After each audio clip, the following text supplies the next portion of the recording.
तो नमस्कार दोस्तों, आपका स्वागत है आसनिक क्लासेस पर। और आज हम देखेंगे बिहार बोर्ड कक्षा 12वीं का इंटरमीडिएट में सबसे इम्पोर्टेंट ऑब्जेक्ट ही। और इसमें हमने 500 से 600 क्वेश्चनों का मैं सेट लाया हूँ। और इसमें अगर आप बना लेते हैं तो समझ जाइए आपका कोई ऐसा क्वेश्चन नहीं होगा हिंदी में जो बोर्ड एग्जाम में छूट जाएगा। तो पहला क्वेश्चन है, उसने कहा था शीर्षक कहानी में सूबेदारनी ने युद्ध भूमि में अपने पति और पुत्र को बचाने के लिए किससे कहा था? तो किससे कहा था? लहना सिंह से कहा था। संपूर्ण क्रांति भाषण इनमें से किसने दिया था? तो संपूर्ण क्रांति भाषण जो पटना के गांधी मैदान में दिया गया था, तो किन्होंने दिया था? तो जयप्रकाश नारायण ने दिया था दोस्तों।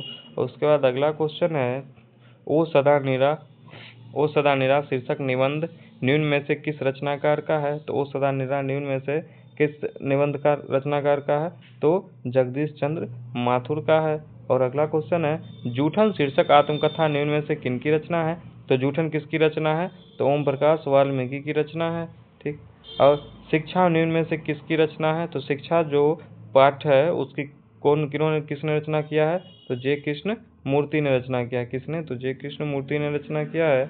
और अगला क्वेश्चन है, जैसे की रचना निम्न में से कौन है? तो जैसे की रचना निम्न में से कौन है? पद्मावत। ठीक। जहाँ भय है वहाँ मेधा नहीं हो सकती, यह कथन किस लेखक का है? तो जहाँ भय है वहाँ मेधा नहीं हो सकती, यह कथन किस लेखक का है? तो यह है जे कृष्ण मूर्ति की। और इन्होंने कौन सा लिखा है? शिक्षा का जो पाठ है, पाठ का नाम शिक्षा है, उनके रचनाकार यही हैं, जे कृष्णमूर्ति। और अगला क्वेश्चन है, सूरदास के पद में कौन रस नहीं पाया जाता है? तो आप जानते हैं रस बहुत विभिन्न प्रकार के हैं, जिस प्रकार वात्सल्य रस, वीर रस, भक्ति रस। और तो इन सभी रसों में कौन सा रस नहीं पाया जाता है सूरदास के पद में? तो सूरदास के पद में वीर रस नहीं पाया जाता है, और ये वात्सल्य रस पाया जाता है, भक्ति रस भी पाया जाता है, और एक श्रृंगार रस भी उनके कविता में पाया जाता है। हिंदी साहित्य का सूर्य किसे कहा गया है? तो हिंदी साहित्य का सूर्य किसे कहा जाता है? सूरदास को कहा जाता है सूर्य। देखिए याद रखने का ट्रिक, हिंदी साहित्य का सूर्य, तो सूर्य में सूर्य याद रखिएगा। कौन? सूर्य माने सूरदास, सूर से सूर्यदास। ठीक। सूर्य किसे कहा गया है? सूरदास। ठीक। पठित पाठ के आधार पर पंचायती राज में क्या खो गया है? तो पठित पाठ के आधार पर पंचायती राज में पंच परमेश्वर खो गया है। और देखिए, एक लेख और एक पत्र में भगत सिंह ने निम्न में से किसको पत्र लिखा था? एक लेख और एक पत्र में भगत सिंह ने निम्न में से किसको पत्र लिखा था? तो एक लेख और एक पत्र में भगत सिंह ने किसको लेख लिखा था? तो सुखदेव को लिखा था। ठीक है। और जयशंकर प्रसाद की नाट्य कीर्ति निम्न में से कौन है? तो जयशंकर प्रसाद की नाट्य कीर्ति निम्न में से कौन है? ध्रुव स्वामिनी है। अगला क्वेश्चन है, और हम सिर्फ इसमें आपको आंसर बताएंगे, पूरा ऑप्शन नहीं बता रहे हैं। ठीक। आप उससे देख सकते हैं दोस्तों, क्योंकि हम अब उतना समय नहीं रहा हमारे ना आपके पास कि बोर्ड का एग्जाम में पूरे ऑप्शन देखा जाए। फिर भी अगर आप नहीं आता है तो पूरे ऑप्शन देखिए, उसके बाद लगाइए वीडियो पॉज करके। और अगला क्वेश्चन चलिए चलते हैं, तार सप्तक का प्रकाशन वर्ष क्या है? तो तार सप्तक का प्रकाशन वर्ष क्या है? 1943 है, इसलिए ए सही हो जाएगा। सुभद्रा कुमारी चौहान के पिता निम्न में से कौन है? और ये इम्पोर्टेंट क्वेश्चन है, सुभद्रा कुमारी चौहान के पिता निम्न में से कौन है? तो सुभद्रा कुमारी चौहान के पिता निम्न में से कौन है? तो ठाकुर हरिनाथ, ठाकुर रामनाथ, ठाकुर जगमोहन सिंह, ठाकुर नामवर सिंह। तो सुभद्रा कुमारी चौहान के पिता का नाम क्या था? ठाकुर रामनाथ सिंह। और देखिए, शेख कसरिया पुरस्कार निम्न में से किनको मिला है? शेख सरिया पुरस्कार निम्न में से किनको मिला है? तो शेख केसरिया पुरस्कार किनको मिला है? सुभद्रा कुमारी चौहान को मिला है। अर्धनारीश्वर हिंदी साहित्य की कौन विद्या है? तो अर्धनारीश्वर हिंदी साहित्य की कौन सी विद्या है? निबंध विद्या है, निबंध विद्या है। और अगला क्वेश्चन चलिए देखते हैं, सरोज स्मृति शीर्षक रचना की कौन विद्या है? सरोज स्मृति शीर्षक जो है वो रचना की कौन विद्या है? तो कौन विद्या है? देशभक्ति गीत है, लोकगीत है, शोक गीत है, या भक्ति गीत है? तो कौन है? शोक गीत है। ठीक। चंद्रधर शर्मा गुलेरी का जन्म स्थान कहाँ है? ये क्वेश्चन देखिए, चंद्रधर शर्मा गुलेरी, उसने कहा था कि लेखक जो है चंद्रधर शर्मा गुलेरी। ठीक है। उसने कहा था कि लेखक कौन है? चंद्रधर शर्मा गुलेरी। ठीक है। और उनका जन्म स्थान कहाँ है? तो उनका जन्म स्थान कहाँ है दोस्तों? जयपुर में है। जयपुर। जयपुर किसकी राजधानी है? राजस्थान की राजधानी है। जयपुर को क्या कहा जाता है? पिंक सिटी कहा जाता है, पिंक सिटी। ठीक। और अगला क्वेश्चन देखिए, रामधारी सिंह दिनकर का जन्म स्थान कहाँ है? वही रामधारी सिंह दिनकर जो दिनकर ग्राम या बेगूसराय में जन्म लिए, तो उनका क्या आंसर हो जाएगा? रामधारी सिंह दिनकर का जन्म स्थान कहाँ हो जाएगा? तो सिमरिया हो जाएगा। रामधारी सिंह दिनकर कहाँ, उनका घर कहाँ है? तो सिमरिया है, बेगूसराय। कहाँ? बेगूसराय, बिहार, सिमरिया। इनको किस नाम से जाना जाए, किस उपाधि है? राष्ट्र कवि रामधारी सिंह दिनकर। ठीक। और देखिए 20 नंबर, संस्कृति के 4 अध्याय के रचयिता कौन है? तो यही रामधारी सिंह दिनकर हैं। संस्कृति के 4 अध्याय के रचयिता कौन है? रामधारी सिंह दिनकर हैं। अज्ञेय का जन्म स्थान कहाँ है? तो अज्ञेय का जन्म स्थान कहाँ है? कुशीनगर, उत्तर प्रदेश। अज्ञेय का जन्म स्थान कहाँ है? कुशीनगर, उत्तर प्रदेश। जगदीश चंद्र माथुर का जन्म स्थान कहाँ है? तो जगदीश चंद्र माथुर, देखिए जगदीश चंद्र माथुर जो ओ सदा निरा के लेखक हैं, तो उनका जन्म कहाँ है? तो कहाँ है जगदीश चंद्र माथुर का जन्म कहाँ हुआ है? शाहजहांपुर, उत्तर प्रदेश। जयपुर, राजस्थान। बेगूसराय, बिहार। कुशीनगर, उत्तर प्रदेश। तो आंसर क्या हो जाएगा? शाहजहांपुर, उत्तर प्रदेश। शाहजहांपुर, उत्तर प्रदेश। यूपी के शाहजहांपुर में जगदीश चंद्र माथुर का जन्म हुआ था दोस्तों। और अगला क्वेश्चन है, मोहन राकेश के बचपन का नाम क्या था? तो देखिए मोहन राकेश का बचपन का नाम क्या था? मदन मोहन गुगलानी। क्या नाम था? मदन मोहन गुगलानी। और अगला क्वेश्चन है, रामधारी सिंह दिनकर को उनकी किस कृति पर भारतीय ज्ञानपीठ पुरस्कार मिला था? सो ये भी VVI क्वेश्चन में से एक है, वेरी वेरी इंपॉर्टेंट क्वेश्चन। देखिए इसमें ये क्वेश्चन बराबर बोर्ड में आते रहता है। रामधारी सिंह दिनकर को उनकी किस कृति पर भारतीय ज्ञानपीठ पुरस्कार मिला? तो राष्ट्रकवि रामधारी सिंह दिनकर को कौन सा कृति पर ज्ञान पुरस्कार मिला था? तो वो किस पर मिला था? उर्वशी पर। किस पर मिला था? उर्वशी। अब अगला क्वेश्चन है, हिंदी कहानी के विकास में मील का पत्थर निम्न में से कौन कहानी है? तो हिंदी कहानी के विकास का बात हो रहा है, तो मील का पत्थर। तो मील का पत्थर कौन सी कहानी को माना गया है? तो उसने कहा था, किसको कहा गया? उसने कहा था। कब लिखा गया है ये? 1905 में लिखा गया है, लगभग 1905 में लिखा गया। और उसने कहा था कि रचयिता कौन है? चंद्रधर शर्मा गुलेरी। चंद्रधर शर्मा गुलेरी। ठीक। अगला क्वेश्चन देखिए, हजारा सिंह किस कहानी का पात्र है? हजाना सिंह, लहना सिंह, बोधा सिंह, ये सब किस कहानी के पात्र हैं दोस्तों? तो ये किस कहानी के हैं? उसने कहा था। ठीक। कल देखते नहीं या रेशम से करा हुआ सालू, या उक्त किस शीर्षक का पाठ से है? कल देखते नहीं या रेशम से कटा हुआ सालू, उसमें ये किस मतलब शीर्षक पाठ से है? ये मतलब कौन सा लाइन कहाँ से आया है? तो ये जो लाइन है ये कहाँ से आया है? आपको अगर याद होगा तो उसने कहा था, समझे? तो उसमें जो रहती है वो जो लड़की जो जाते हैं, जब ये लाना से जब जाते हैं तो वो लड़की क्या बोलती है कि नहीं, उससे पूछते हैं कि तेरी कुरमाई हो गई क्या?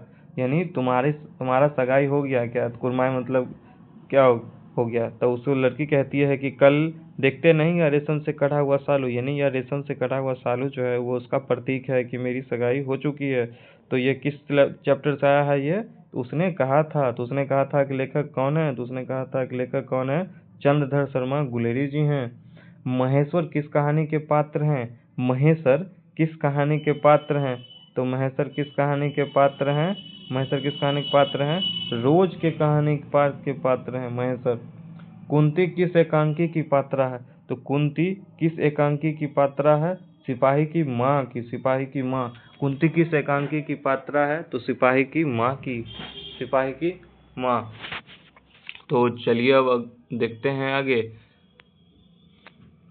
30 नंबर क्वेश्चन है, कविता के नए प्रतिमान के रचयिता निम्न में से कौन है? मलयज, उदय प्रकाश, नामवर सिंह, ओम प्रकाश वाल्मीकि। तो इसका बिल्कुल करेक्ट आंसर हो जाएगा नामवर सिंह। सच है, जब तक मनुष्य बोलता नहीं तब तक उसका गुण दोष प्रकट नहीं होता। यह उक्ति किस शीर्षक पाठ से है? तो यह उक्ति किस शीर्षक पाठ से आपको पता होना चाहिए। इसका आंसर होगा बातचीत। बातचीत के लेखक कौन है? तो बातचीत के लेखक हैं बालकृष्ण भट्ट। समझे? बालकृष्ण भट्ट। ठीक, इन्होंने लिखा है बातचीत चैप्टर को। अब देखिए डॉक्टर अंबेडकर राष्ट्रीय पुरस्कार निम्नलिखित में से किनको मिला है? तो डॉक्टर अंबेडकर राष्ट्रीय पुरस्कार निम्नलिखित में से किनको मिला है? ओम प्रकाश वाल्मीकि को मिला है। किनको मिला है? ओम प्रकाश वाल्मीकि को, जो किसके लेखक हैं हमारे पुस्तक में? जूठन के। किसके लेखक हैं? जूठन के लेखक कौन है? तो ओम प्रकाश वाल्मीकि। यहाँ से भी क्वेश्चन आ जाएगा, ये भी इम्पोर्टेंट क्वेश्चन है, ये भी बोर्ड में आते रहता है। इनसे ये ना कराओ डैश, भूखे रह लेंगे डैश, इन्हें इस गंदगी में ना घसीटो। यह उक्ति किस शीर्षक पाठ में है? तो यह उक्ति किस शीर्षक पाठ में है? तो यह किस में है? जूठन से है, समझे। इनसे या ना कराओ, ठीक है। बहुत मतलब समाज में प्रेरणादायक कहानी है, वो समाज का रियलिटी दर्शाता है इस कहानी में। जूठन जब पढ़िएगा आप तो पता लग जाएगा क्या है, तो समझे। अगला क्वेश्चन चलते हैं। पंडित राम अवतार वैद्य एवं पिताजी किस कहानी के पात्र हैं? पंडित राम अवतार वैद्य एवं पिताजी किस कहानी के पात्र हैं? तो त्रिच कहानी के पात्र हैं। और त्रिच के लेखक कौन हैं? तो त्रिच के लेखक हैं उदय प्रकाश। तो त्रिच के लेखक कौन है? उदय प्रकाश। और अगला क्वेश्चन है, जसवीर और जनशेर माफ चाहूँगा, जसवीर और जनेसर किस आत्मकथा के पात्र हैं? तो जसवीर और जनेसर किस आत्मकथा के पात्र हैं? जूठन। जूठन क्या है? आत्मकथा है। अगला क्वेश्चन है, प्रेम ख्यानक काव्य धारा के कवि निम्न में से कौन है? तो प्रेम ख्यानक काव्य धारा के कवि कौन है? तो जैसी हैं। कौन है?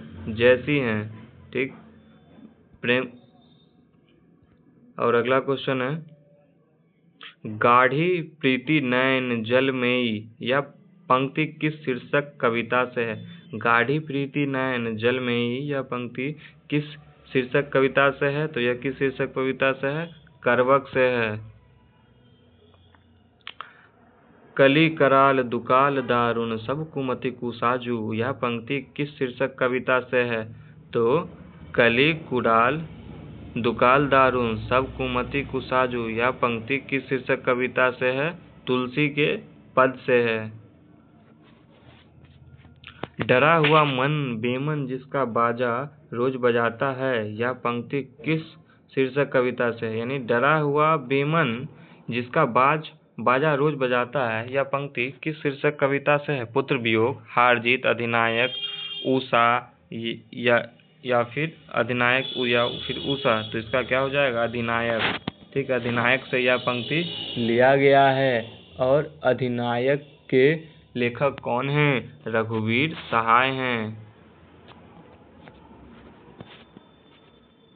और अगला क्वेश्चन है कि जिन बुलाव से गांव की घर की रीढ़ झुरझुराती है, कि जिन बुलाव से गांव के घर की रीढ़ झुरझुराती है, यह पंक्ति किस शीर्षक की कविता है? तो यह है किसका? गांव के घर का। और अगला क्वेश्चन है, जिस पुरुष में नारीत्व नहीं वह अपूर्ण है, या उक्त किस पाठ से? यानी जिस पुरुष में नारीत्व नहीं है, यानी तो वो किस शीर्षक पाठ का है? तो अर्धनारीश्वर है। और अर्धनारीश्वर के लेखक कौन है? तो रामधारी सिंह दिनकर हैं। कौन है? रामधारी सिंह दिनकर। ये भी ओ सदा नीरा शीर्षक पाठ में किस नदी की चर्चा है? तो ओ सदा नीरा जो पाठ है हमारे पुस्तक में, तो उसमें मतलब कौन सा नदी का चर्चा हुआ है? तो कौन सा नदी का चर्चा हुआ है? तो गंडक नदी का चर्चा हुआ है, समझे। और आज तक तो सुना नहीं था कि कांटों के चुभने से मर जाते हैं, किस शीर्षक पाठ के पंक्ति है? तो किस शीर्षक पाठ का पंक्ति है? रोज। और रोज के लेखक कौन है?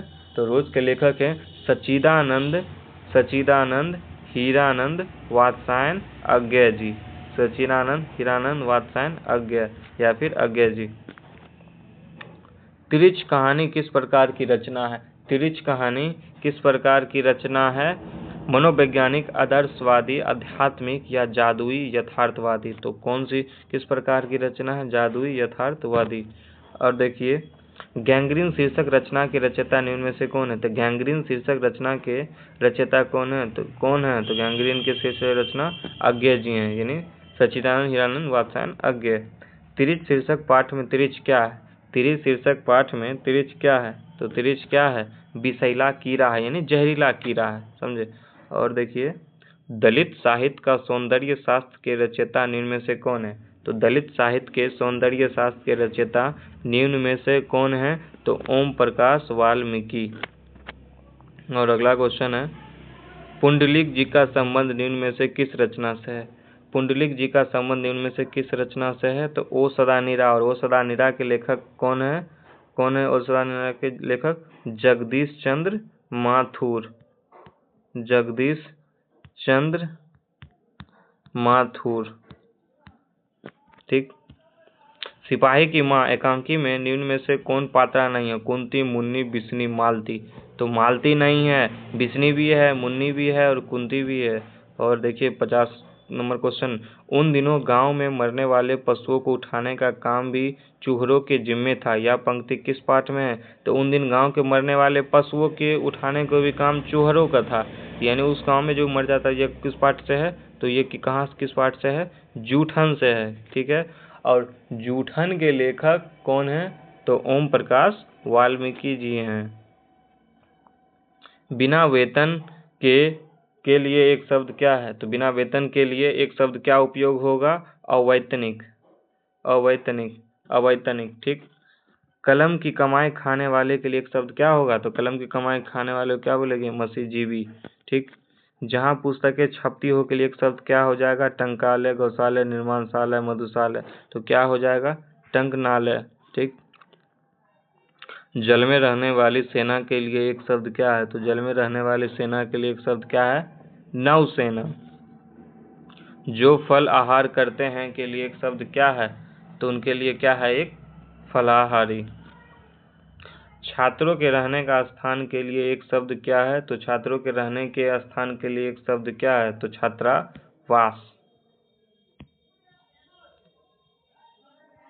राजदूत शब्द कौन सा समास है? तो राजदूत शब्द कौन सा समास है? तत्पुरुष। अब देखिए व्याकरण सेक्शन चलने लगा है, यानी व्याकरण खंड से भी क्वेश्चन पूछे जा रहे हैं। ठीक है।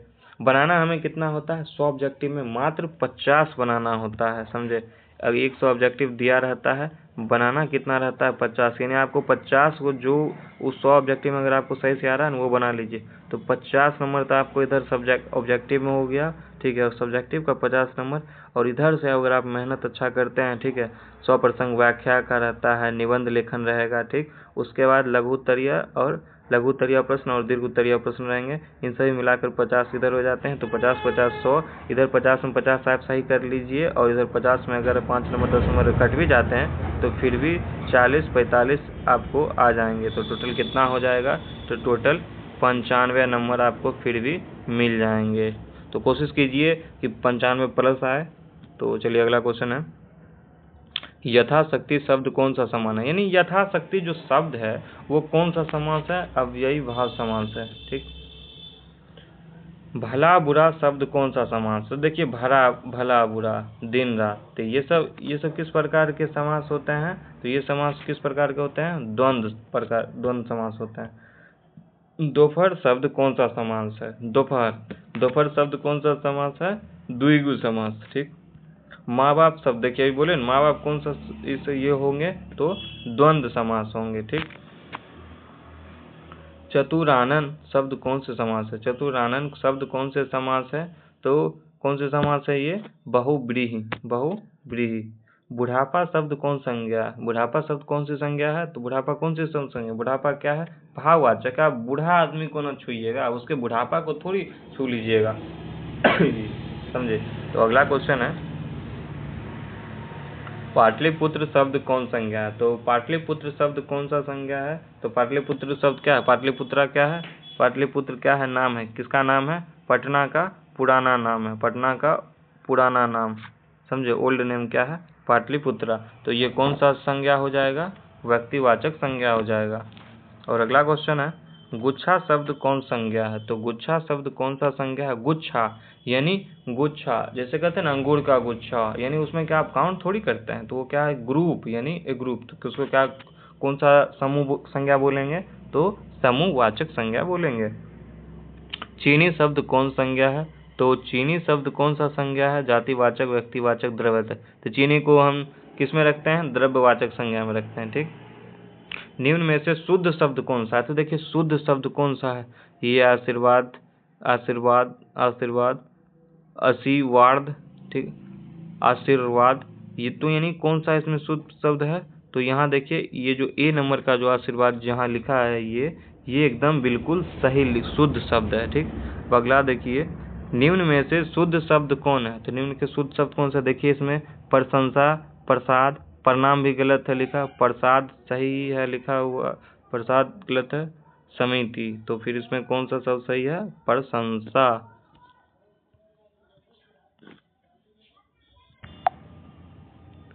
इतिहास शब्द का विशेषण क्या है? तो इतिहास शब्द, इतिहास इंग्लिश में जिसको हिस्ट्री बोलते हैं, उसका विशेषण क्या है? तो इतिहास शब्द का विशेषण कौन सा होगा? ऐतिहासिक, हिस्टोरिक। ठीक, उसके बाद अगला क्वेश्चन है, लोक शब्द का विशेषण क्या है होगा? तो लोक शब्द का विशेषण क्या हो जाएगा? तो लोक शब्द का विशेषण हो जाएगा लोकपरक, लौकिक या लालिमा। तो लोक शब्द का विशेषण क्या हो जाएगा? लौकिक। ठीक, और अगला क्वेश्चन है, भारत का विशेषण क्या है? तो भारत का विशेषण क्या होगा? भारतीय। ठीक, अब देखिए, खून पसीना एक करना, यानी खून पसीना एक करना जो मुहावरा है, इसका अर्थ क्या होता है? तो खून पसीना एक करना यानी क्या होता है? बहुत परिश्रम करना, समझे।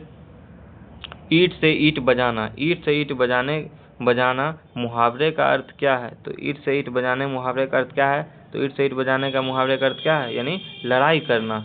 ठीक, अब अगला क्वेश्चन है, गाल बजाना, गाल बजाना मुहावरे का अर्थ क्या है? डींग हाँकना।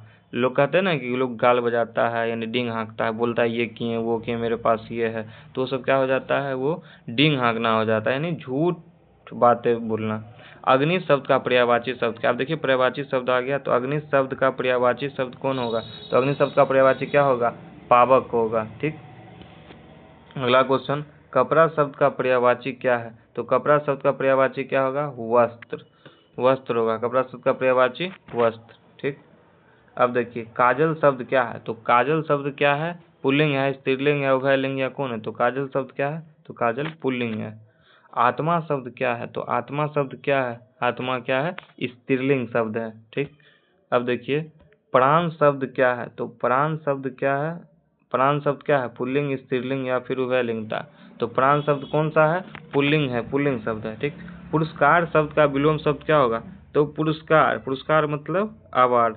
ठीक है, तो किसी को अवार्ड दिया जाता है तो फिर उसका उल्टा क्या हो जाएगा? दंड देना। ठीक है, यानी उसको पनिश किया गया तो दंड देना। ठीक, अब अगला देखिए, अनुराग शब्द का विलोम क्या है? अनुराग शब्द का विलोम क्या है? तो विराग है। कृपा शब्द का विलोम क्या है? तो कृपा शब्द का विलोम क्या है? कोप। गणतंत्र शब्द का विलोम क्या है? यानी गणतंत्र का विलोम क्या हो जाएगा? यानी उल्टा क्या हो जाएगा? राजतंत्र। ठीक है, और देखिए साकार शब्द का विलोम क्या है? तो साकार शब्द का उल्टा शब्द क्या हो जाएगा? क्या हो जाएगा? निराकार हो जाएगा। ठीक, और अगला क्वेश्चन है, दक्षिण शब्द का विलोम क्या है? यानी दक्षिण शब्द का उल्टा क्या हो जाएगा? उत्तर दक्षिण, जैसे कहते हैं दक्षिण का जस्ट उल्टा क्या हो जाएगा? तो उत्तर हो जाएगा। ठीक, और देखिए नील कमल शब्द कौन समास है? तो नील कमल यानी जिसका नील कमल शब्द कौन सा समास है? तो ये कौन सा समास है? कर्मधारय समास है। ठीक, थोड़ा पानी किस विशेषण का उदाहरण है? यानी थोड़ा सा पानी, तो यानी किस विशेषण का उदाहरण है? तो ये किस विशेषण का उदाहरण है? परिमाण बोधक का। ठीक है, जगन्नाथ शब्द का संधि विच्छेद क्या है? जगन्नाथ, तो जगन्नाथ शब्द का संधि विच्छेद क्या होगा? जगत जोर नाथ। ठीक, विद्यार्थी शब्द का संधि विच्छेद क्या? देखिए बहुत आसान आसान क्वेश्चन है। विद्यार्थी शब्द का संधि विच्छेद क्या होगा? विद्या जोर अर्थी, उसको विद्यार्थी। दिसंबर शब्द का संधि विच्छेद क्या होगा? तो दिसंबर शब्द का संधि विच्छेद क्या हो जाएगा? तो दिसंबर शब्द का संधि विच्छेद हो जाएगा दिक जोर अंबर, दिक जोर अंबर क्या हो जाएगा? दिसंबर। ठीक, अब अगला क्वेश्चन, मदिरालय शब्द का संधि विच्छेद क्या होगा? मदिरालय, तो मदिरालय शब्द का संधि विच्छेद क्या होगा? मदिरा जोर आलय, यानी मदिरा जोर आलय क्या हो जाएगा? मदिरालय। और अगला क्वेश्चन है, अनजान शब्द में उपसर्ग क्या है? तो अनजान शब्द में उपसर्ग क्या है? यानी उपसर्ग जो शब्द से पहले लगता है। ठीक है, जो प्रमुख शब्द से पहले लगता है, अर्थ बदल देता है, उपसर्ग कहते हैं। तो उपसर्ग कौन है अनजान में यहाँ? तो अनजान उपसर्ग है। ठीक, पुरातन शब्द में उपसर्ग क्या है? तो पुरातन शब्द में उपसर्ग क्या है? पुरातन शब्द में उपसर्ग क्या है? तो पुरातन शब्द में क्या उपसर्ग है? पूरा है। क्या है? पूरा। ठीक, अब देखिए प्रतिनिधि शब्द में उपसर्ग क्या है? तो प्रतिनिधि शब्द में उपसर्ग क्या है? तो प्रतिनिधि शब्द में कौन सा उपसर्ग है? प्रति। ठीक, उपभाषा शब्द में उपसर्ग कौन सा है? तो कौन सा उपसर्ग है? उप है। देखिए विशेष शब्द में उपसर्ग कौन है? विशेष शब्द में कौन सा उपसर्ग है? वी है। वी जोड़ शेष विशेष। ठीक, वी हो गया उपसर्ग। सुकर्म शब्द में उपसर्ग क्या है? तो सुकर्म शब्द में उपसर्ग क्या है? तो सुकर्म शब्द में उपसर्ग कौन सा उपसर्ग होगा? तो सु होगा। कौन सा होगा? सु। स्वर सुकर सु। ठीक, अब 98 नंबर क्वेश्चन है, मैं स्वयं खा लूंगा यह किस सर्वनाम का उदाहरण है? तो मैं स्वयं खा लूंगा, तो यह किस सर्वनाम का उदाहरण है? मैं स्वयं खा लूंगा, तो ये किस सर्वनाम का है? निजवाचक, यानी मैं आ रहा है ना, मैं यानी स्वयं, यानी मैं खुद खा लूंगा या फिर मैं स्वयं खा लूंगा, ये किस सर्वनाम का हो जाएगा? तो निजवाचक का हो जाएगा। बेईमान शब्द कौन सा है? तो बेईमान कौन सा शब्द है? देशज है, विदेशज है, तत्सम है या तद्भव है? तो बेईमान शब्द कौन सा है? विदेशज शब्द है। ठीक, लिंग के हिंदी में कितने प्रकार हैं? तो लिंग के हिंदी में हिंदी में लिंग कितने प्रकार के हैं? 2 प्रकार के, स्त्रीलिंग और पुल्लिंग। हिंदी में लिंग के हिंदी में कितने प्रकार हैं? तो 2 प्रकार है। तो चलिए सेट एक में कुल 100 प्रश्न थे और आप लोग कमेंट करके बताइएगा कि सेट ए में आप लोगों ने कितना सही बनाया 100 में से और कितना गलत बनाया। तो 100 में से मुझे तो ऐसे प्रश्न लगे, 100 में से अगर कोई बच्चा अगर पढ़ रहा होगा रेगुलरली बेसिस पर थोड़ा बहुत हिंदी, तो उसको इसमें से ग्रामर सेक्शन में देखिए नॉर्मली बनाया जाएगा। 100 में से कम उससे कितने सही बन गए होंगे? जरूर 85 से 80 प्लस सही बन गए होंगे जरूर, अगर पढ़ रहा होगा। ठीक है, और फिर भी अगर बनाना कितना है हम लोगों को? 100 में से बस 50 ही सही बनाना है। तो आप लोग कमेंट करके बताइएगा कि सेट 1 में कितना सही बना। और चलिए अब अगला सेट 2 देखते हैं। तो चलिए सेट 2 अब हम लोग देखते हैं। दिल छोटा करना मुहावरे का अर्थ है। तो दिल छोटा करना मुहावरे का अर्थ क्या है? तो दिल छोटा करना का मुहावरे का अर्थ क्या होगा? हतोत्साहित होना, संतप्त होना, प्रसन्न होना या फिर कृपण होना। तो क्या होगा? हतोत्साहित होना। ठीक, और देखिए ग्रामर से, और अगला क्वेश्चन है आंखों का तारा होना। तो आंखों का तारा होना का मतलब क्या होता है? प्रिय होना। ठीक, अब अगला क्वेश्चन है लाल पीला होना मुहावरे का अर्थ है। तो लाल पीला होना मुहावरे का अर्थ है यानी क्या होता है? क्रोध करना यानी गुस्सा करना। ठीक, गोद में सोने वाला के लिए शब्द क्या है? तो गोद में सोने वाला के लिए एक शब्द कौन सा होगा? देखिए ऑप्शन पहले गोदावरी, अंडज, अकसाई, पार्थिव। तो क्या होगा? अंकसाई। तो गोद में सोने वाले के लिए एक शब्द कौन सा है? अंकसाई। शिक्षा शब्द है। तो शिक्षा कौन सा शब्द है? शिक्षा कौन सा शब्द है? स्त्रीलिंग है। ठीक, ध्यान रखिए। सभा शब्द कौन सा है? स्त्रीलिंग है। सभा बुलाई जाती है। सभा बुलाया गया नहीं लिखा जाता है, क्या लिखा जाता है? सभा बुलाई गई, सभा बुलाई जाती है। तो क्या होगा? इसलिए ये स्त्रीलिंग हो जाएगा। परीक्षा शब्द है। तो परीक्षा कौन सा शब्द है? परीक्षा का आयोजन किया गया। तीन परीक्षा शब्द कौन सा हो जाएगा? परीक्षा कौन सा शब्द हो जाएगा? परीक्षा कौन सा शब्द हो जाएगा? स्त्रीलिंग हो जाएगा। ठीक, घी कौन सा शब्द है? तो घी कौन सा शब्द है? पुल्लिंग है। ठीक, वचन के कितने भेद हैं? तो वचन के कितने भेद हैं? वचन के कितने भेद हैं? तो वचन के कितने भेद हैं? तो 2 भेद हैं, एक वचन बहुवचन। ठीक, वही संस्कृत में 3 भेद हैं, एक वचन, द्विवचन और बहुवचन। अग्नि का पर्यायवाची शब्द क्या है? तो अग्नि का पर्यायवाची शब्द क्या होगा? व्योम, वजी, है, पावक। अग्नि का व्यायाम से कौन हो जाएगा? पावक। ठीक, कमल का पर्यायवाची शब्द क्या हो जाएगा? रश्मि, सरोज, पुष्प, धनवा, भानु। तो कमल का कौन सा हो जाएगा? सरोज। जो बहुत बोलता है के लिए एक शब्द है। जो बहुत बोलता है उसके लिए एक शब्द कौन सा है? वाचाल। कहते हैं ना बहुत वाचाल लड़का है ये, तो बहुत बोलता है यानी वाचाल होगा, बाढ़ेगा। जो पुरुष अभिनय करे के लिए एक शब्द क्या है? तो जो पुरुष अभिनय करता है यानी एक्टिंग करता है उसको अभिनेता, और जो लड़की अगर अभिनय करती है उसको क्या बोलता है? अभिनेत्री। अगला क्वेश्चन है जल में रहने वाली सेना के लिए एक शब्द है। तो जल में रहने वाली सेना के लिए एक शब्द है। तो जल में रहती है कौन सा सेना? तो नौसेना। तीव्र बुद्धि वाले के लिए एक शब्द है, तो तीव्र बुद्धि वाले के लिए एक शब्द कौन सा है? कुशाग्र बुद्धि। ठीक। कमल नयन शब्द में कौन सा समास है? तो कमल नयन शब्द में कौन सा समास है? कर्मधारय समास है। आजीवन शब्द में कौन सा समास है? तो आजीवन शब्द में कौन सा समास है? तो आजीवन शब्द में कौन सा समास है? अव्ययी भाव समास है, अव्ययी भाव समास है। अग्रज अनुज शब्द में कौन समास है? तो अग्रज अनुज शब्द में कौन समास है? अग्रज अनुज में कौन सा समास है? कर्मधारय द्वंद्व तत्पुरुष। तो अग्रज अनुज में कौन सा समास है? तो द्वंद्व समास है। ठीक। नवरत्न शब्द में कौन सा समास है? तो नवरत्न में कौन सा समास है? कर्मधारय, कर्मधारय यानी नवरत्न यानी 9 रत्न। तो कौन सा हो जाएगा? द्विगु समास, गलती हो गया, द्विगु समास हो जाएगा। ठीक। आयुष्मान का पर्यायवाची शब्द क्या है? तो आयुष्मान का पर्यायवाची कौन सा है? आयुष्मान का पर्यायवाची उल्टा क्या हो जाएगा? पर्यायवाची मतलब होता है उसके समान अर्थ वाले। तो क्या हो जाएगा? तो चिरंजीवी हो जाएगा। ठीक। पृथ्वी का पर्यायवाची शब्द क्या है? तो पृथ्वी का पर्यायवाची शब्द क्या है? मिट्टी, भूमि, आसमान, पाताल। तो पृथ्वी का पर्यायवाची क्या हो जाएगा? भूमि।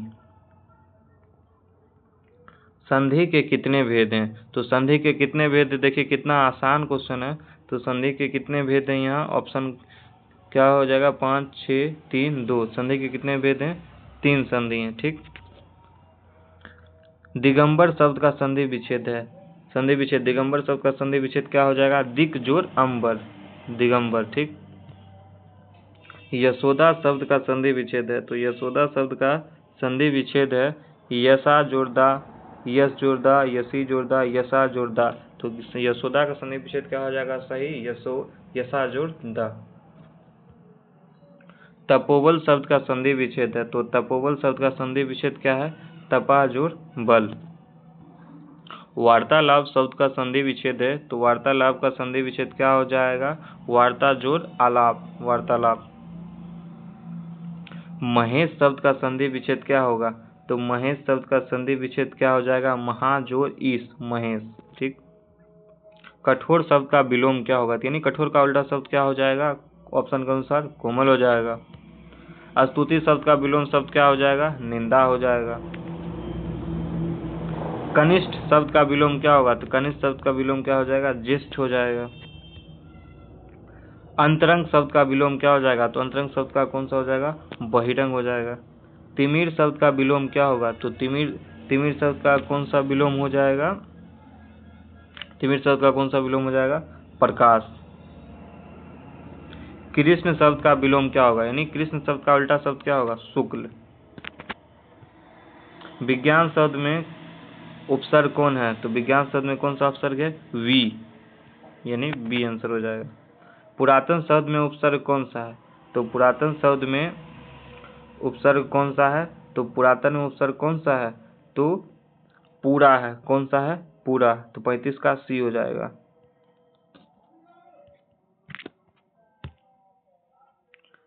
आदिकाल शब्द में उपसर्ग कौन है? आदिकाल शब्द में उपसर्ग कौन सा है? तो आदि जोरकाल यानी आदि है। ममेरा शब्द में प्रत्यय कौन है? तो ममेरा शब्द में प्रत्यय कौन है? ममेरा शब्द में कौन सा प्रत्यय है? तो एरा। ठीक। पढ़ाई शब्द में प्रत्यय कौन है? तो पढ़ाई शब्द में कौन सा प्रत्यय है? आई। पढ़ाई शब्द में कौन सा प्रत्यय है? आई। ठीक। दिखावट शब्द में प्रत्यय कौन है? तो दिखावट शब्द में प्रत्यय कौन है? आवट। शास्त्र शब्द का विशेषण क्या होगा? तो शास्त्र शब्द का विशेषण क्या होगा? शास्त्रीय। रंग शब्द का विशेषण क्या है? तो रंग शब्द का विशेषण क्या होगा? रंगून, रंगरेज, रंगबाज, रंगीन या रंगीन। तो रंगीन हो जाएगा। वेद शब्द का विशेषण क्या होगा? वैदिक। आचार्य शब्द में कौन संज्ञा है? तो आचार्य शब्द में कौन सा संज्ञा है? जाति वाचक है। ठीक। चतुराई शब्द में कौन सा संज्ञा है? तो चतुराई कौन सा संज्ञा हो जाएगा? भाववाचक है। ठीक। गुच्छा, गुच्छा शब्द में कौन सा संज्ञा है? तो समूहवाचक संज्ञा है।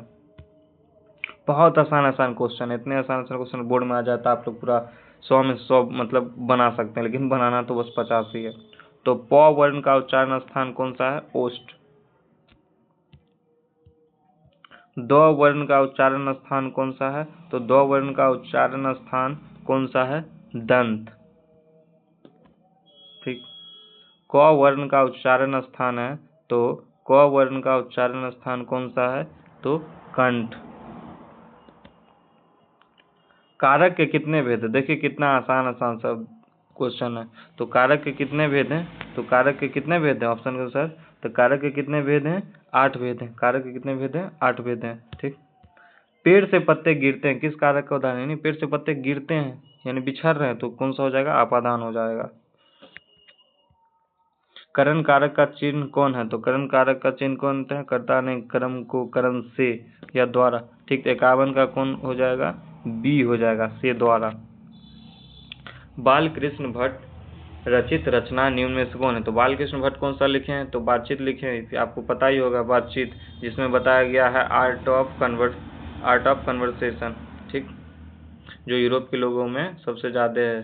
तो कौन सा चैप्टर इसका होगा आंसर? बातचीत होगा। ठीक।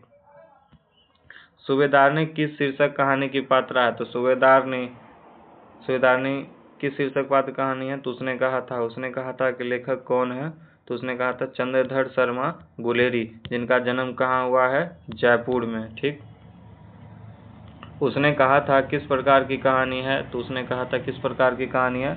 चरित्र प्रधान। रामधारी सिंह दिनकर की रचना निम्न में से कौन है? तो रामधारी सिंह दिनकर की रचना नहीं कौन है? तो अर्धनारीश्वर है। ठीक। तिरिच नहीं है। और शिक्षा जे कृष्णमूर्ति की है। संपूर्ण क्रांति जयप्रकाश नारायण की है। तो इसमें ऑप्शन के अनुसार कौन हो जाएगा? अर्धनारीश्वर हो जाएगा। रामधारी सिंह दिनकर का जन्म स्थान कहाँ है? तो रामधारी सिंह दिनकर का जन्म स्थान कहाँ है? देखिए सेट 1 में भी क्वेश्चन था, तो कौन हो जाएगा? सिमरिया। ठीक। रामधारी सिंह दिनकर किस युग के कवि थे? तो रामधारी सिंह दिनकर किस युग के कवि थे? छायावादोत्तर युग के। निम्न में से किस शीर्षक कहानी में गैंग्रीन का उल्लेख है? तो किस शीर्षक कहानी गैंग्रीन का उल्लेख है? तो किसमें है? तो रोज में है। ठीक। रोज शीर्षक कहानी की नायिका कौन है? तो रोज शीर्षक कहानी की नायिका कौन है? मालती है। अज्ञे के पिता का नाम क्या था? तो अज्ञे का पिता का नाम क्या था? हीरानंद शास्त्री। और अज्ञे जी का पूरा नाम क्या है? तो सच्चिदानंद हीरानंद वात्स्यायन अज्ञे। ठीक। भगत सिंह की रचना निम्न में से कौन है? तो भगत सिंह की रचना अपने पुस्तक में सिर्फ एक है, कौन है? एक लेख एक पत्र, जिसमें उन्होंने किसको पत्र लिखा है? सुखदेव जी को पत्र लिखा है। ये सब क्या थे? क्रांतिकारी थे हमारे देश के, फ्रीडम फाइटर्स। चौर कैसे ताल है? चौर कैसे ताल है? तो चौर कैसे ताल है? उथले हैं। बिस्नी किस शीर्षक एकांकी की पात्रा है? तो बिस्नी किस शीर्षक एकांकी की पात्रा है? तो सिपाही की माँ। ओ सदा निरा शीर्षक निबंध के निबंधकार कौन है? तो ओ सदा निरा शीर्षक निबंध के निबंधकार कौन है? तो ओ सदा निरा के लेखक कौन है? जगदीश चंद्र माथुर। बहुजन संप्रेषण के माध्यम नामक पुस्तक के रचयिता कौन है? तो बहुजन संप्रेषण के लेखक कौन है? जगदीश चंद्र माथुर। ठीक। दलित साहित्य का सौंदर्य शास्त्र नामक आलोचना पुस्तक के रचयिता कौन है? तो दलित साहित्य सौंदर्य, ये भी बहुत इंपॉर्टेंट क्वेश्चन है, इससे पहले भी जो आया है क्वेश्चन वो भी इंपॉर्टेंट क्वेश्चन है। दलित साहित्य के सौंदर्य कौन है? तो ओम प्रकाश वाल्मीकि। ठीक। ओम प्रकाश वाल्मीकि का अपने बुक में कौन सा चैप्टर है? जूठन। कौन सा है? जूठन के लेखक ओम प्रकाश वाल्मीकि। ओम प्रकाश और कलीराम किस शीर्षक पाठ के पात्र हैं? तो ओम प्रकाश और कलीराम किस शीर्षक के पात्र हैं? तो जूठन के हैं। तो किसके हैं? जूठन के। जूठन के लेखक ओम प्रकाश वाल्मीकि। ठीक। आदमी यथार्थ को जीता ही नहीं, यथार्थ को रचता भी है, यह कथन किस लेखक का है? मलयज का है। ठीक। हंसते हुए मेरा अकेलापन शीर्षक पाठ के लेखक कौन है? तो हंसते हुए शीर्षक पाठ का लेखक कौन है? तो मलयज है। ठीक। त्रिश शीर्षक कहानी किस प्रकार की रचना है? तो त्रिश शीर्षक कहानी किस प्रकार की रचना है? जादुई यथार्थवादी। ये सेट 1 में भी ये क्वेश्चन था। जे कृष्णमूर्ति की रचना निम्न में से कौन है? जूठन, बातचीत, रोज, शिक्षा। तो जे कृष्णमूर्ति किस पे मतलब कौन सी रचना हमारे पुस्तक में? तो शिक्षा जो पाठ है उसी के लेखक हैं जे कृष्णमूर्ति। ठीक। लीड बेटर के अनुसार जे कृष्णमूर्ति क्या थे? तो लीड बेटर के अनुसार जे कृष्णमूर्ति कौन थे? देश शिक्षक, विश्व शिक्षक, राज्य शिक्षक, ग्रामीण शिक्षक। तो लीड बेटर के अनुसार जे कृष्णमूर्ति कौन थे? विश्व शिक्षक थे। ये भी बहुत इंपॉर्टेंट क्वेश्चन है, यही बोर्ड में आने की संभावना 90% से ज़्यादा रहती है। औराव भाषा में धांगर शब्द का अर्थ क्या है? तो औराव भाषा में धांगर शब्द का अर्थ क्या है? भारे का मजदूर। गंडक नदी की चर्चा किस शीर्षक पाठ में है? तो गंडक नदी की चर्चा किस शीर्षक पाठ में है? ओ सदा नीरा में। तो ओ सदा नीरा के लेखक कौन है? जगदीश चंद्र माथुर। रामधारी सिंह दिनकर किस विद्यालय में उप कुलपति के पद पर आसीन रहे? तो रामधारी सिंह दिनकर किस विश्वविद्यालय में उप कुलपति के पद पर आसीन रहे? तो किस पर रहे? भागलपुर विश्वविद्यालय में उप कुलपति के पद पर आसीन रहे। अर्धनारीश्वर शीर्षक पाठ हिंदी साहित्य की कौन विद्या है? तो वो निबंध विद्या। और इसे किसने लिखा है? रामधारी सिंह दिनकर ने लिखा है। स्पीच का उद्देश्य सुनने वाले के मन में जोश और उत्साह पैदा कर देना है, यह उक्ति है। तो यह उक्ति किनकी है? बालकृष्ण भट्ट की है। बालकृष्ण भट्ट जी की कौन सी रचना हमारे पुस्तक में दी गई है? बातचीत। ठीक।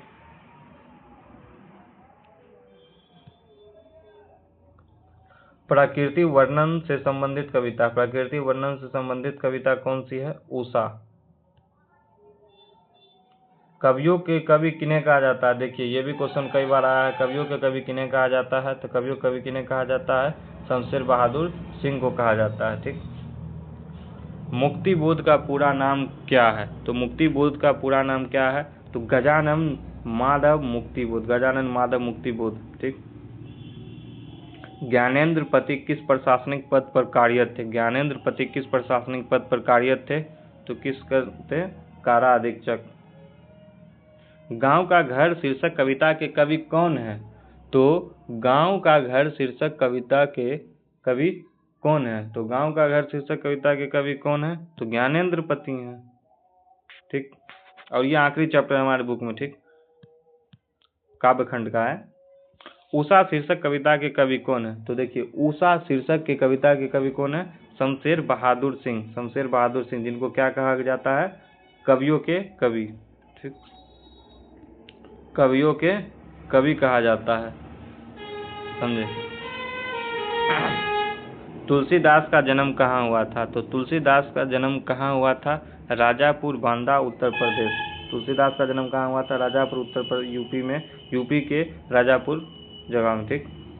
कवि भूषण की कविता में कौन सा रस पाया जाता है? तो कवि भूषण जो लिखे हैं कविता, उनके कविता में कौन सा रस पाया जाता है? वीर रस पाया जाता है, यानी वीरता का उसमें महसूस कराता। जयशंकर प्रसाद रचित महाकाव्य निम्न में से कौन सा है? कामयानी, साकेत, उर्वशी। तो जयशंकर प्रसाद का कौन सा इसमें है? कामयानी। रट लीजिए, पूरा याद कर लीजिए, बोर्ड में एक भी क्वेश्चन नहीं छूटने वाले। अभी 6 सेट का मैं करवाऊंगा, पूरे 600 क्वेश्चन मैं आप लोग के लिए लेके आया हूँ।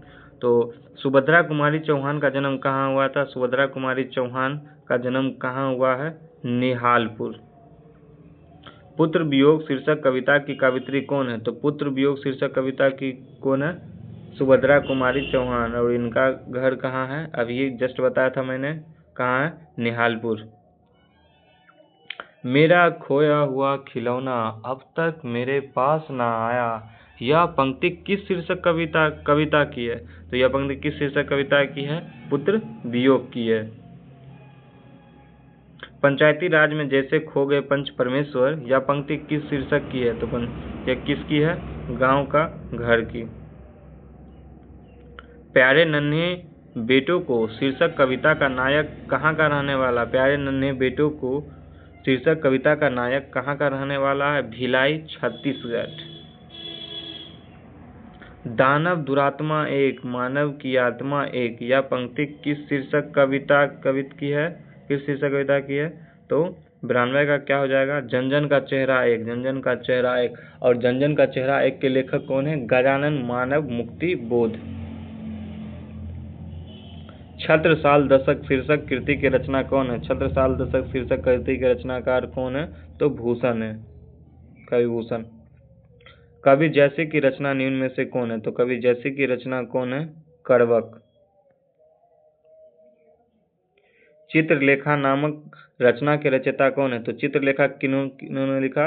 मलिक मोहम्मद जैसी जी ने लिखा, डी हो जाएगा। जैसे किस भक्ति शाखा के कवि हैं? तो जैसे किस भक्ति शाखा कवि वो प्रेम मार्गी हैं। सूरदास किस काल के कवि हैं? तो सूरदास किस काल के कवि हैं? तो सूरदास भक्ति काल के कवि हैं।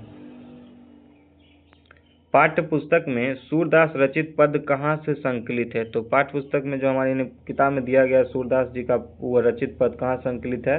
तो वो है सूरसागर से। तुलसीदास रचित सर्वश्रेष्ठ महाकाव्य यानी तुलसीदास द्वारा रचित सर्वश्रेष्ठ महाकाव्य कौन सा है? रामचरितमानस। निम्न में लोकनायक कहे जाते हैं, तो लोकनायक किनको कहा जाता है? तो लोकनायक किन्हें कहा जाता है? जयप्रकाश नारायण। चलिए 100 क्वेश्चन सही हो गया, यानी 200 क्वेश्चन अभी हम लोगों ने देखा 2 सेट में। और आप लोग कमेंट करके बताइएगा कि सेट 2 में आपका कितना आंसर सही हुआ, कितना का आप लोगों ने जवाब एकदम सही दिया है, समझे, और कैसी तैयारी अब चल रही है। अब सेट 3 चलिए शुरू करते हैं हम लोग। तो सेट 3 आज सेट 3 तक रहने देंगे और अगला वीडियो में 300 क्वेश्चन और रहेगा, ठीक। मैं असहाय विवश बैठी ही रही, उठ गया छौना मेरा। यह पंक्ति किस शीर्षक कविता से है? तो किस शीर्षक कविता से है? पुत्र वियोग। और पुत्र वियोग के रचयिता कौन है? सुभद्रा कुमारी चौहान। याद रखिएगा, ये सब क्वेश्चन आते रहता है। जयप्रकाश नारायण को समाज सेवा के लिए किस पुरस्कार से सम्मानित किया गया था? तो किस पुरस्कार से सम्मानित किया गया जयप्रकाश नारायण को? मैग्सेसे सम्मान से। जयप्रकाश नारायण का जन्म स्थान कहाँ है? तो जयप्रकाश नारायण का जन्म स्थान कहाँ है? सिताब दियारा, सारण, बिहार। बिहार के सिताब दियारा जगह में। रामधारी सिंह दिनकर का जन्म कहाँ हुआ? देखिए ये सेट 1 में भी था क्वेश्चन, सेट 2 में भी था और सेट 3 में भी दे दिया, यानी इसका आंसर क्या हो जाएगा? सिमरिया, बेगूसराय, बिहार। अर्धनारीश्वर में कल्पित रूप क्या है? अर्धनारीश्वर में कल्पित रूप क्या है? अर्धनारीश्वर में कल्पित रूप क्या है? तो शंकर और पार्वती, ठीक। रामधारी सिंह दिनकर को किस रचना पर ज्ञानपीठ पुरस्कार मिला? तो रामधारी सिंह दिनकर को ज्ञानपीठ पुरस्कार किस रचना पे मिला? उर्वशी पे मिला। रोज शीर्षक कहानी में मालती के पिता किस व्यवसाय से जुड़े थे? तो मालती के पिता रोज कहानी में जो मालती पात्रा है तो उसके पिता कौन सा व्यवसाय थे? डॉक्टर थे। रोज शीर्षक कहानी में महेश्वर कौन फल लाए थे? रोज शीर्षक कहानी में महेश्वर कौन सा फल लाए थे? तो महेश्वर कौन सा फल लाए थे? आम लाए थे, ठीक। सन 1926 ईस्वी में भगत सिंह ने किस दल का गठन किया था? सन 1926 में भगत सिंह ने किस दल का गठन किया था? तो नौजवान भारत सभा का। भगत सिंह किसे अपना आदर्श पुरुष मानते थे? तो भगत सिंह किसे अपना आदर्श पुरुष मानते थे? करतार सिंह सराभाह, ठीक। धांगर किस जगह से आए थे? तो धांगर किस जगह से आए थे? ऑप्शन देखिए, दक्षिण बिहार, उड़ीसा, राजस्थान, महाराष्ट्र। धांगर किस जगह से आए थे? तो दक्षिण बिहार से आए थे, ठीक।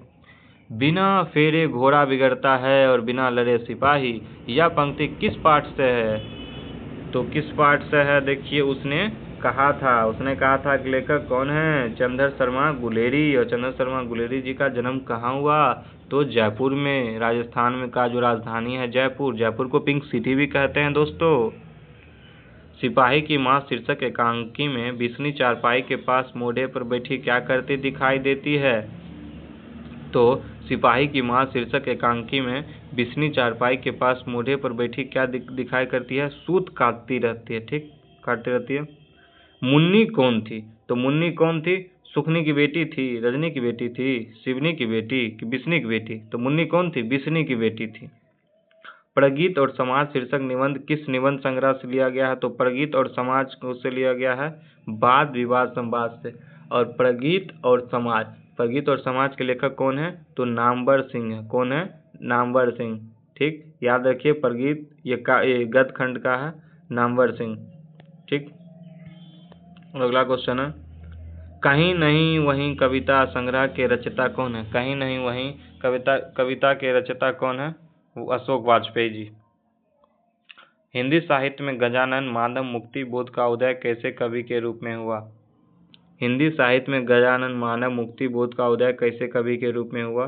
तो कैसे कवि के रूप में हुआ? प्रयोगवादी। कौन लेखक कांगो के शिक्षा मंत्री, वित्त मंत्री एवं प्रधानमंत्री रह चुके हैं? तो कांगो के शिक्षा मंत्री भी रह चुके हैं वो लेखक, ठीक है, वित्त मंत्री भी और प्रधानमंत्री। तो वो कौन है? Henry Lopez. और हेनरी लोपेज का हम लोगों में एक दिया गया है चैप्टर, और उस चैप्टर का नाम क्या है? पेशगी। ठीक। जयसी का जन्म स्थान कहाँ है? तो जयसी जी का जन्म स्थान कहाँ है? जायसर, कब्र अमेठी। चलिए अगला देखते हैं। नावादास किस धारा के संत थे? तो नावादास किस धारा के संत थे? वैष्णव दर्शन के। नावादास का स्थायी निवास कहाँ था? तो नावादास का स्थायी निवास कहाँ था? वृंदावन। सुभद्रा कुमारी चौहान रचित पुत्र वियोग शीर्षक कविता कैसे कृति है? सुभद्रा कुमारी चौहान जो लिखी है कौन पुस्तक? पुत्र वियोग। तो वो कैसी है? शोक गीत, विरह गीत, व्यंग। तो कौन सी गीत है? वो शोक गीत है। सुभद्रा कुमारी चौहान को 1930 ईस्वी में हिंदी साहित्य सम्मेलन का कौन पुरस्कार मिला? सुभद्रा कुमारी चौहान को 1930 ईस्वी में हिंदी साहित्य सम्मेलन का कौन सा पुरस्कार मिला था? तो सकसरिया पुरस्कार, शेखसरिया पुरस्कार। ठीक। ज्ञानेंद्र पति बिहार लोक सेवा आयोग द्वारा चयनित होकर किस पद पर पदस्थापित हुए? तो ज्ञानेंद्र पति जो हमारे पुस्तक में एक चैप्टर है उनका, काव्यखंड में गांव का घर, ठीक है, तो वो किस मतलब बिहार लोक सेवा आयोग द्वारा चयनित होकर किस पद पर रहे? तो वो कारा अधीक्षक पर।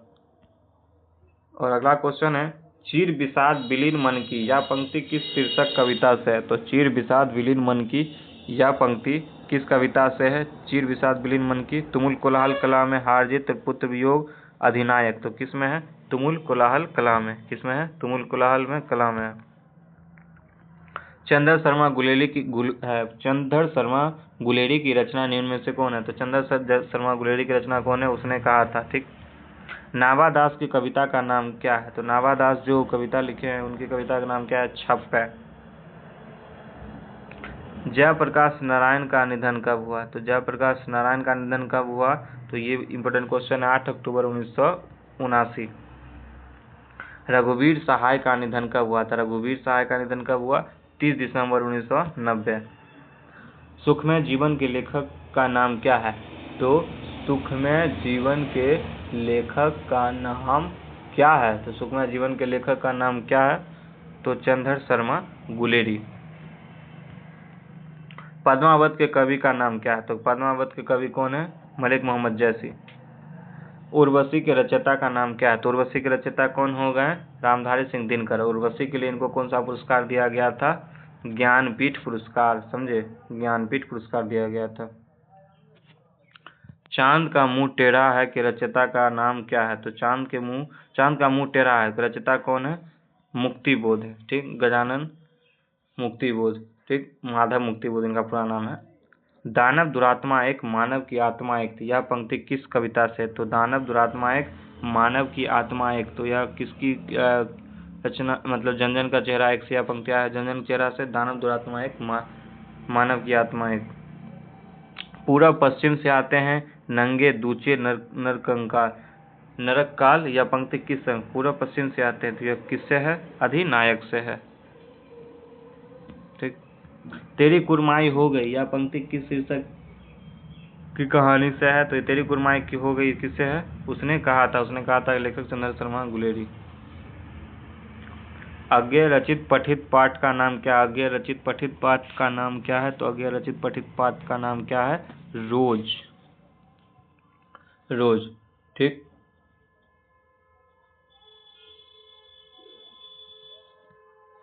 ओम प्रकाश वाल्मीकि रचित आत्मकथा का नाम क्या है? तो ओम प्रकाश वाल्मीकि रचित आत्मकथा का नाम क्या है?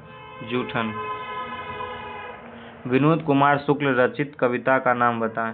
विनोद कुमार शुक्ल जो कविता लिखे हैं उनका जो मतलब कौन सा लिखे हैं हमारे पुस्तक में? तो वो कौन लिखे हैं? प्यारे नन्हे बेटे को। कौन सा लिखे हैं? प्यारे नन्हे बेटे को।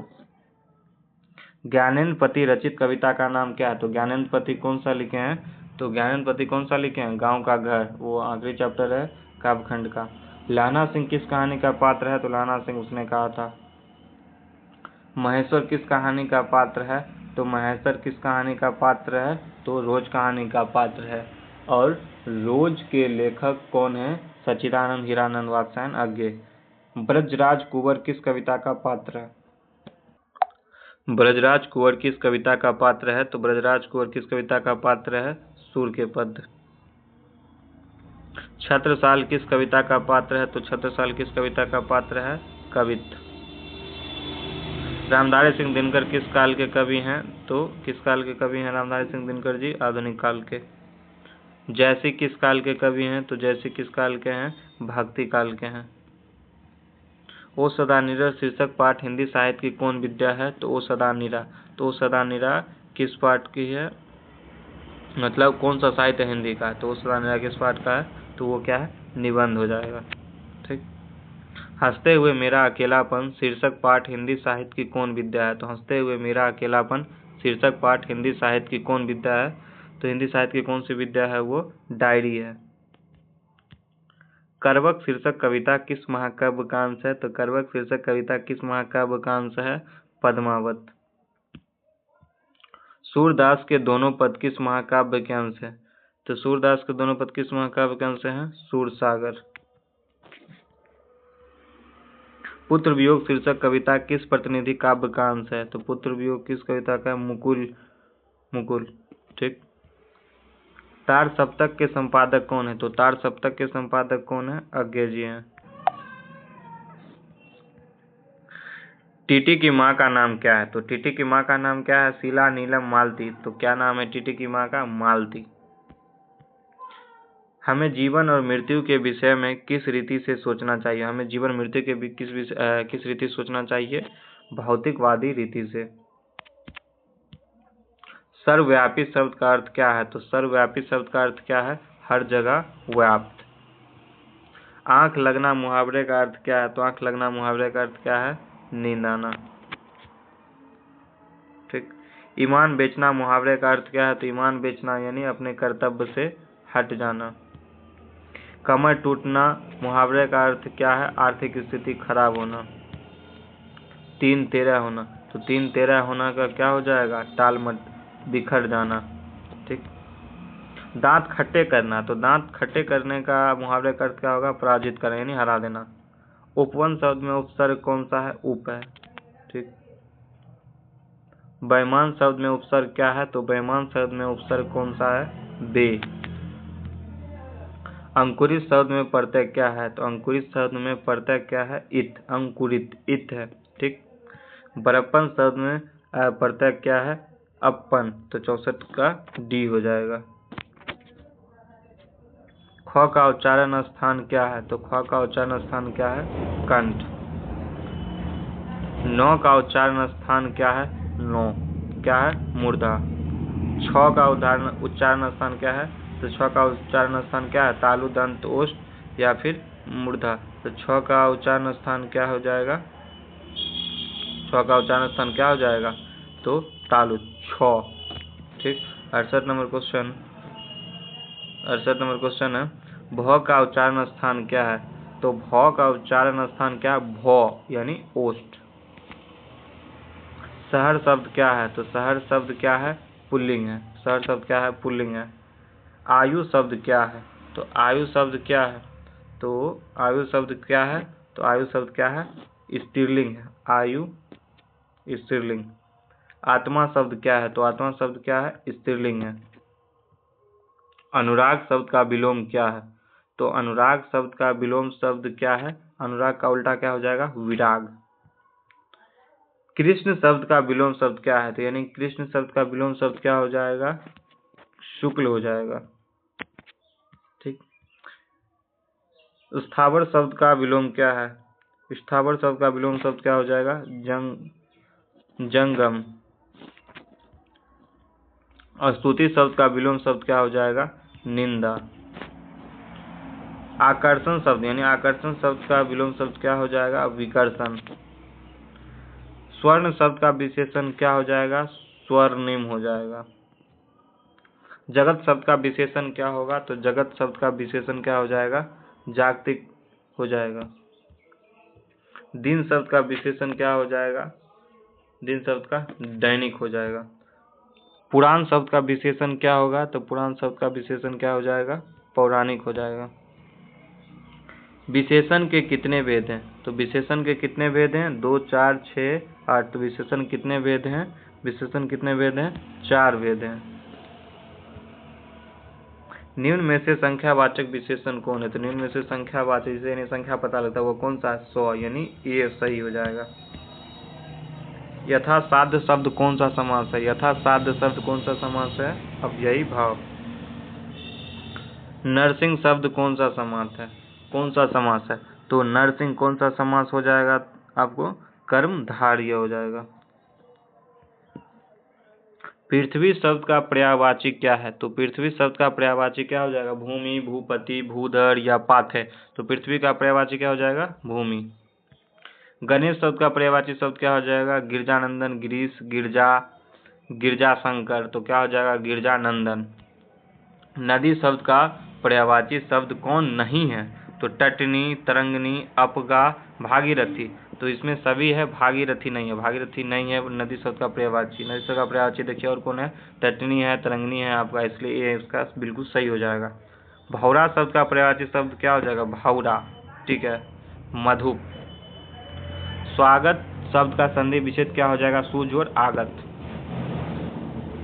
गायक शब्द का संधि विच्छेद क्या है? तो गायक शब्द का संधि विच्छेद क्या हो जाएगा? गय जोड़ अक, गायक।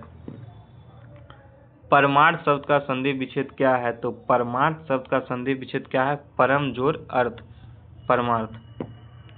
पावन शब्द में कौन संधि है? तो पावन शब्द में कौन संधि है? अयादि संधि है। ठीक। 53 नंबर क्वेश्चन है, भीड़ शब्द कौन सी संज्ञा है? तो भीड़ शब्द कौन सी संज्ञा है? समूहवाचक। देखिए भीड़ यानी बहुत सारे लोग रहते हैं उस भीड़ में, जैसे मेला का भीड़, रोड पे भीड़ लग गई, जाम हो गया, बहुत सारे लोग हैं, समझे? इसलिए इसको किस में रखा गया है? समूह में, समझे? संज्ञा के कितने भेद होते हैं? तो संज्ञा के कितने भेद होते हैं? 5 भेद होते हैं। ठीक। व्यक्तिवाचक, व्यक्तिवाचक, जातिवाचक, समूहवाचक, द्रव्यवाचक, व्यक्तिवाचक, जातिवाचक, समूहवाचक, द्रव्यवाचक और भाववाचक। दूध शब्द कौन संज्ञा है? तो देखिए, तो दूध शब्द कौन सा संज्ञा है? तो दूध कौन सा संज्ञा? द्रव्यवाचक है। बहुत इजी क्वेश्चन है। अभी सेट 3 में देख रहे हैं आप व्याकरण में, यहाँ व्याकरण में 2-3 सा क्वेश्चन अगर आपको अभी ऐसा नजर आया होगा जो मतलब लग रहा होगा पहली बार देखें, लेकिन क्वेश्चन पूरा ओवरऑल देखें तो बहुत ईजी है। 100 में से अगर ऐसा क्वेश्चन बोर्ड में रहे तो आप इजीली बना सकते हैं 50, बिल्कुल सही सही चुन के। ठीक। अब 98 नंबर क्वेश्चन है, महोदय शब्द कौन सा समास है? तो महोदय शब्द कौन सा समास है? तत्पुरुष कर्मधारय बहुब्रीहि। तो महोदय शब्द कौन सा समास है? तो वो कौन सा है? कर्मधारय। कौन सा है? कर्मधारय। ठीक। भाई बहन शब्द कौन सा समास है? तो भाई बहन कौन सा समास है? द्वंद्व समास है। पंचानन शब्द कौन सा समास है? तो पंचानन शब्द कौन सा समास है? द्विगु समास है। तो टोटल 300 क्वेश्चन अभी मैंने कराया 3 सेट में। ठीक। 3 सेट में 300 क्वेश्चन मैंने कराया जब सभी, और इन सभी प्रश्न करने के बाद पूरे ओवरऑल 3 सेट मैंने यानी 300 क्वेश्चन बताए। इनमें से आप बताइएगा कितने प्रश्न आपके सही हुए, हर सेट में कितने कितने आपके आंसर सही हुए जो आपने बताया। ठीक है, कमेंट करके बताइएगा। ठीक है, फिर मिलते हैं अगले वीडियो में। अगला वीडियो भी, ठीक है, अगला वीडियो में भी 2 सेट 3 सेट क्वेश्चन रहेगा, टोटल 200-300 क्वेश्चन इजीली भी रहेगा। ठीक है, हिंदी का मोस्ट ऑब्जेक्टिव, जो हिंदी का मोस्ट वीवीआई ऑब्जेक्टिव क्वेश्चन रहेगा वो अगला वीडियो में ही आएगा। ठीक है, और इस वीडियो में आप कमेंट करके बताइएगा कि और किस तरीके का वीडियो आपको चाहिए, कौन सा टॉपिक पे, क्लास 12 12वीं बोर्ड के अनुसार। तब तक के लिए जय हिंद, जय भारत।